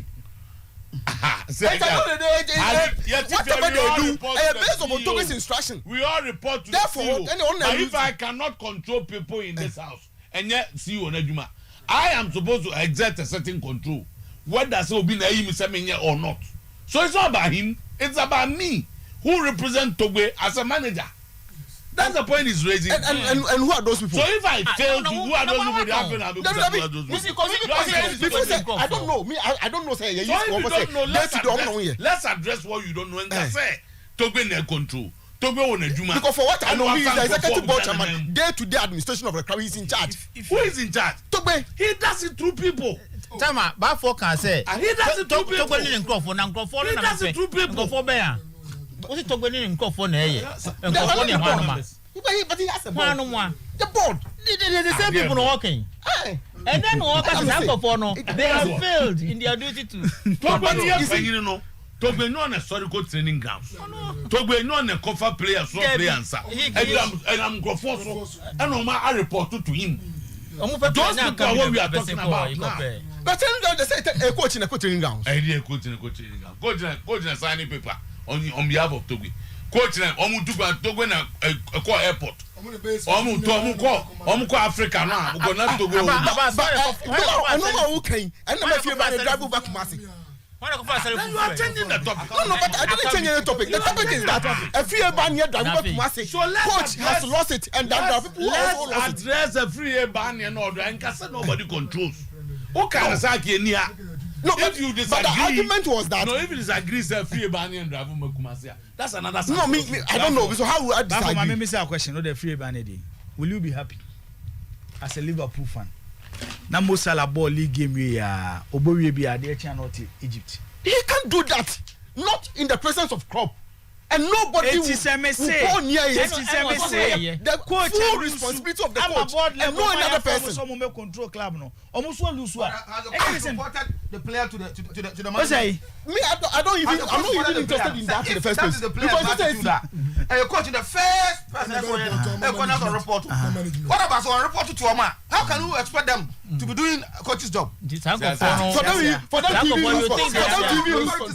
What's the report say on team control because he has been coming to Kumasi frequently and on team. How close is Akambi to the team? How close? Forget about how close he is. Maybe so quoi. He's a board member. I don't know how close is he. He's a board member. Management. Because the coach, for instance, if you are supposed to give money to the player, but how would he know? Player no contractual issues. Now management have failed to do it. What can the coach do? No, who can defend him? Obia wrote. Who say has the coach reported the free? Of course, I'm saying that there are certain times that the coaches cannot do anything. No, but that's my work. What do you mean there? They don't report it. You report to why? To the higher authority. When you know that you are supposed to do something to honor a responsibility and obligation, that's a 1 year. What can the coach do? Mr. Otuo. Example. If the fatal issue is coming, when you say, now say fatal and say more than 7,500. Now you have not paid the money to the player. Everybody knows you are supposed to pay. What can the coach do to fatal? And that's how issue is. No, me assuming is a case. Me because I don't know. What can the coach do? The coach report to management. Report to management. No. Yes. You know what yes. The player. Why would you? But that issue apply no. Once you I don't know the contract or question the contract. You have to 75. Well, that time soon one fan no anye bet. Anko say one for me sign. I was 2 years. Oba match. Oba ka say we. Obi anim the course ho. Ebi om ka change sign you pay. So no because of respect. I know because I'm on 2 weeks. After all that you have not honored that. Mr. Otuo. No, me crowd enya ho. Me am saying that we are South Chichi coach in Saguneti. What can you do? Now, Enyema was a manager say yeah for the player to get satisfied. You have not done it. What can? What they are doing management is supposed to give you something. What can the head of sports do? Master, I said not tell or no lie. Say your sports room say your sports room no bro so say head of sports into me na say back persistently me can want me maybe I'll come to your office. No, what I'm saying that me say I was some the man I mean fam. Onu do oba be kan ukra un tell nim. oh me come dem na me tia wo betumi bo say me mra adwuma ko ka kire onko for no mfam sika mami so I'm saying that mama mfa coach no attach no but every ban here there say you sika sem no work was it be frequency kuma say obo ma jua no ba me am share free so me am share no has kotokoni ki face me free ni jira o ene me busa free me nim so wa e di ntira ene o senior me pra me nine ene we pra dia ene me sina wo coach ene me busa ene coach ema me ba ene me kwa tie so me tie eto aye sa ene me si no it di be 3 days na report oba from Angraga boys ni free busa ya free omumu no ha de no ye de Angraga Angraga no ene me sa me tie dia me sa kubungum na ma hwe na me free technical team no ene me busa sa free wa problem bi wo wa na because say no anom say no kre coach na man kwan so omra no me treat ni nine to coach nyawe wa free management me de sana mo ka kire me sase me you know asem me you first one ko you two management and a board and a coach in kware whatever it is say coach say management say koso enye because nobody in Kotoko will allow Sunday has Bob Chemwe Ewa Accra Sports Stadium no. Has Bob Chemwe Ewa Accra Sports Stadium. Zoto. What I am funny say, yeah to them have we have one. Yeah funny say, yeah to them hanyina. Ye nim the Ekoso has. Utie Sunday game we are. E dey na be ma house of folk supporters. E dey ish a year ba out say they are even threatening some of their board members some home game biem. Who say bad results on one? Kabad is coach. I don't know what management. Say bad report. I say your money. Bad results. Assembly wa. Na one say you attract example say no. And to be who say results na ba no. Ebi onu fi onipa be say dey coach. Then go obi ani di ohunu. Ya wa say excuse me say ka bi free ba bibi mu a obi ani so be si a kirem. Obeka me kura me share kan was rise see you. Obi say see the car be too free o. So you supporter. Why you supporter? Yes. You are supporter leader. Yes. Say bobo wi. Yes. Na say supporters e chant on management. No mo coach dia. What they are telling you ni say coach no nsagu nachi. The coach is not responsible for that result. And yes, I usually a poor match na ankoya. Coach ni ebonidin. So if the supporters are not mentioning the coach, na so omo call manim ko boni pa foforo din a, omo ka se sa loss no e sa ankofo na diaba. And I'm sure you know this. Yes, ebi ana enye danwa. Say di nya ya de ko. O just say ebi ana danwa and pent up. And you may see dada. No clear, but if you are not done, and then you shouldn't get done. How many times the House of Folk supporters I'm calling for my friend said Bodu said that the same management of Muhui a different I'm a Bodu and that's what he has. That's how much change this guy. Changing because it happened because give a specific scenario say see about we not supporters say management na ya except say they know what they are talking about. So it also be say because my papa coach you know everything about so I don't say one aspect because mu free say some section of us supporters that you they ask you to sack the coach. Coach but when they are mentioning your name, so you are responsible for the loss. It's just say you have played a role. So and the Ukraine me chome na make say no management no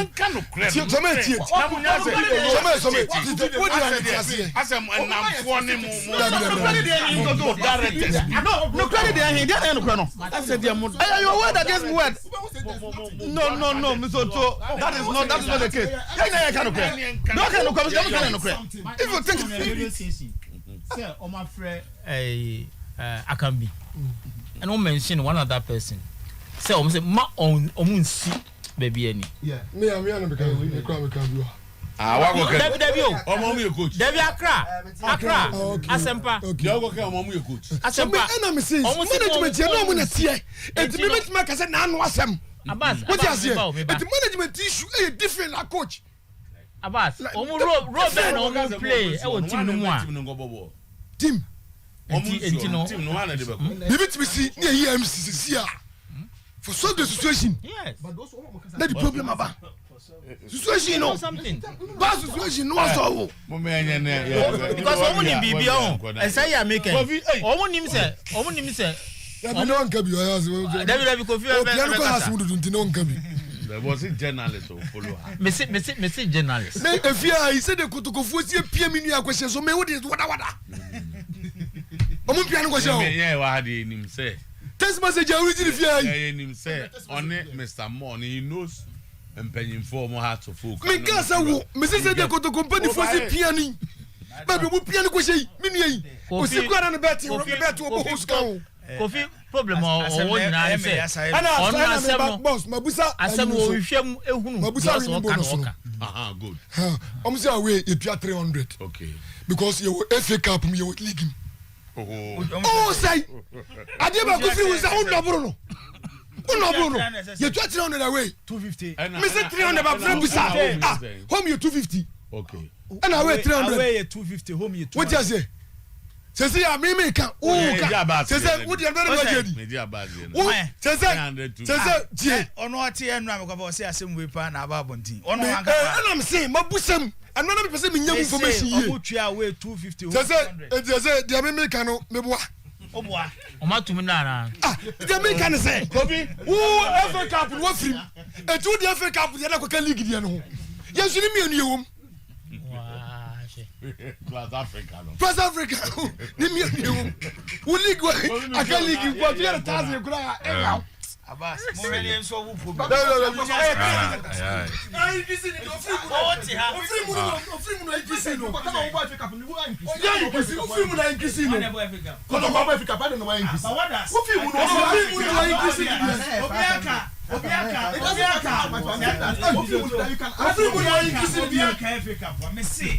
Has league winning bonus. Omo winning away too. And you are such a user to free money in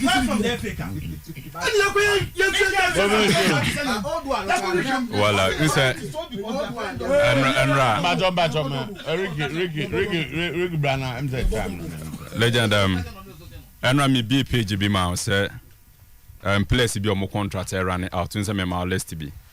I'm catch us me call into details was season course no and why other players are not ready to renew my contract no. We say Benjamin Futu out, Neti out, Nurusuli out, Ovuka out. Legend, these were figures in the dressing room na enoma mu ye den or more driver house of folk team no on. So in difficult moments, a Futu so the no kombe so okro de besi. Neti enoma mu ye den omo na be kode omo kwan kwakusi ho. These were characters na omo budget house of folk ni si ho. Radio Voka echo. So all these big boys na echo. Today Fatau are renewing a contract. Sometimes house of folk supporters raise a lot of issues about Fatau in the form. Yeah. But in football legend, they are not normally coaches here and say player be so influential or a big figure in the dressing room nas and form come from Krana. Yem pamonesa because football is not about fed and so on. You need some characters, some big figures in the dressing room now. Young players in a bar. No more taking over. And then the captain of the team and so it will grievances. Me oko renew the contract in was away. Now I know the details of the meaning be a cool mu. Ne renew wa year and say oko renew contract no. See legend na baby amekasa asem say the board chairman of Accra Folk Minjai Kada because of how I've gotten to know the administration of Accra folk. To me, I can't da. Me was so much respect for him.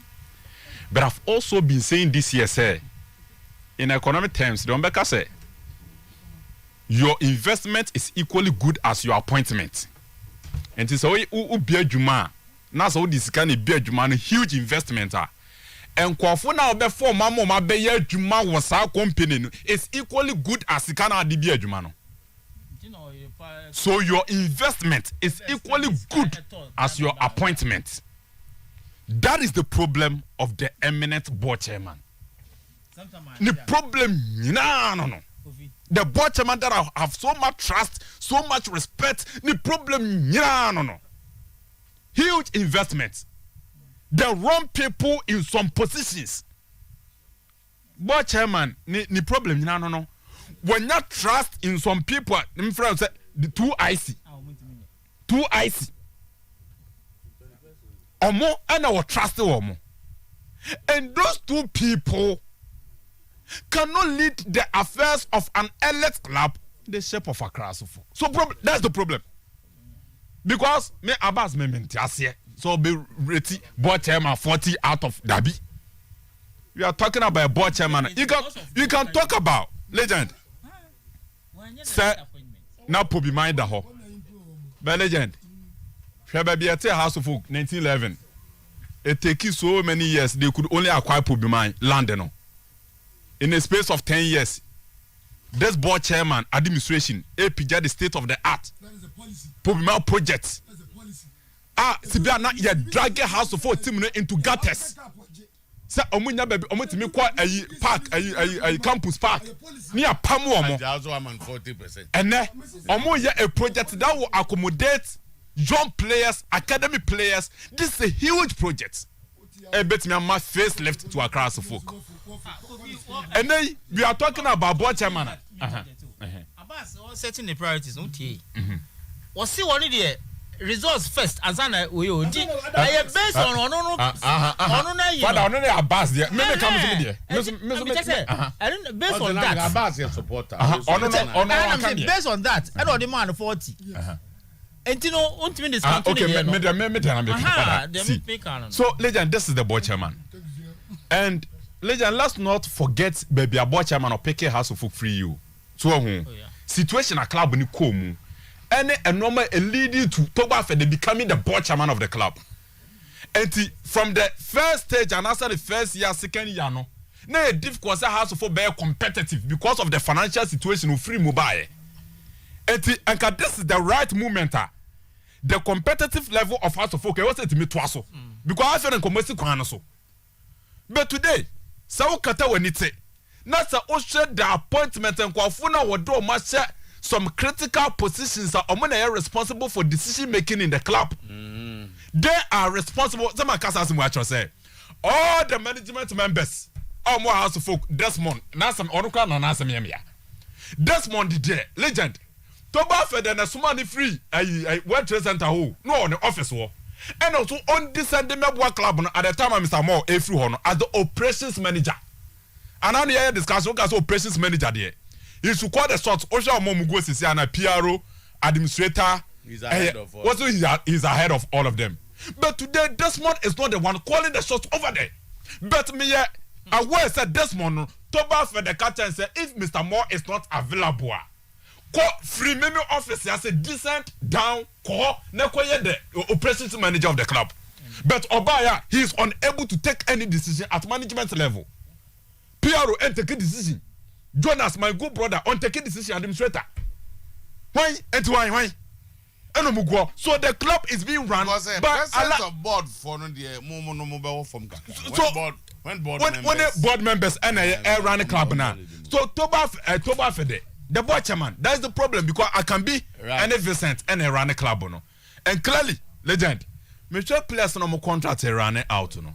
But then I can say, I'll take my time and go into it. A free banner contract, either renewed and also Montono Nado Munjiska. Name say free banner pa contract, you run it and also free agent. No. And see, that is the situation with a free banner. I've caused about free band. That's the situation. First of all, permission granted by both technical and management. So and he did not drive. When Snack so one chicken and buy it. Okay. Okay. Buy. And I know on him. Mommy in fact calls he can very define our messages near 0322494401 0322494771 0322494401 0322494771 na yen na fe all right,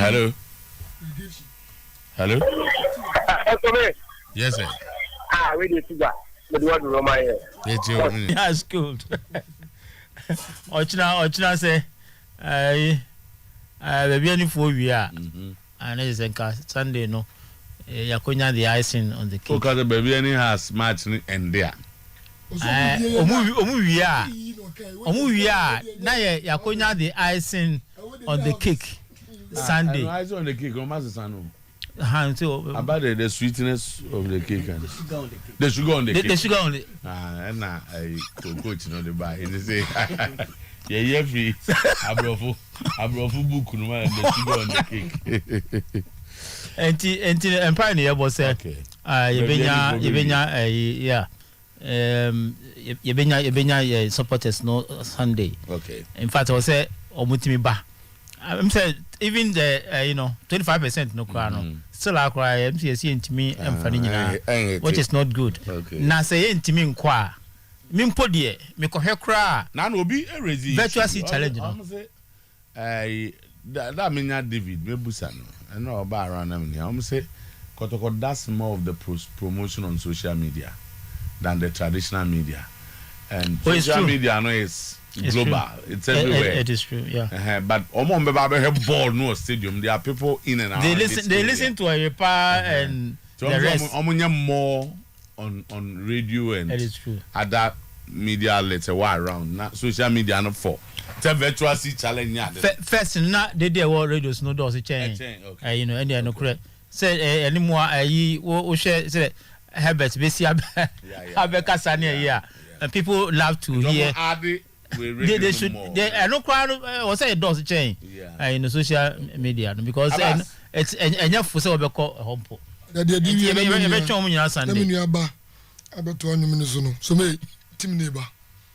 I'm ya duma ebishia omo ene anwumrei aso mu twema ebishia omo na be omo na ebishia omo anza no motwem to mukọ anyame aduma kina ana papa nso ne e wakampo ene omo because medical culture as a team no ekutan history ekutan culture ekutan tradition enti coach ko so e waduma ba management ko so e waduma ba de enso nim ne akachiro no wadi so na ne ma akwankan enti the person of supporters see as any say ye betena die yen ye be hu no eno ne ka wasem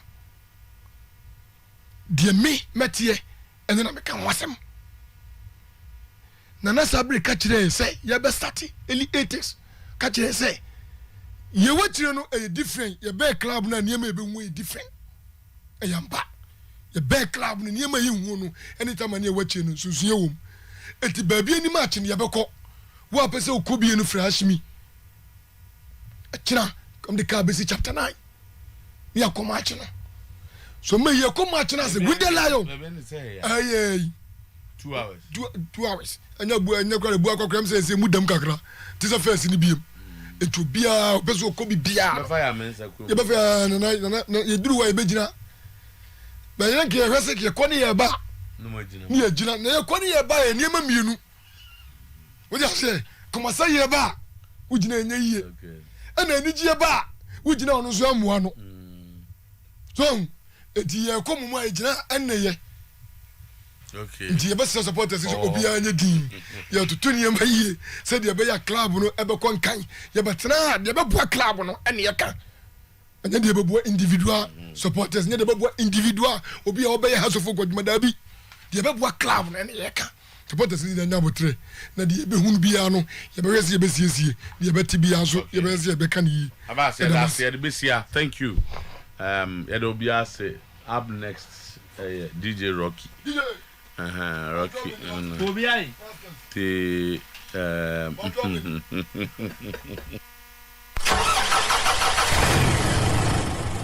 na kia track na man ye fia enu na me be fa me baba na niema wa to me nkra so ngware biu ena ya rewe ya chi no ochina ya le foforo akanwo ade achi a mo ma yare oh daddy matria sign me to aware no so chanka abe solve abusuan yi problems why na chanka asew chanka eye bibidro na nan bia typhofa herbal limited aye eye ma general well-being chese ebua ni padua no e me nya hoodene esan sinyaro apie kwan sa pepepe me hu se mo hwa edene pa na me dia bufu de buy the ntina oh enya hwe aso mo nyina so mo hwa yefa pa Anne daddy na say ye nom Jefferton 202 Jefferton 202 eno ma wotumi didi ye ena typhofa 202 enso tutu malaria egu apemfo abatan woma nufo ene nkwada a woni mfie dumienu enka ho etufo frɛ 0243 510 656 and 0200 686 772 enro ya gimo saa no na wo senka botum nkrantem FDA agidwedie nkrato ya tum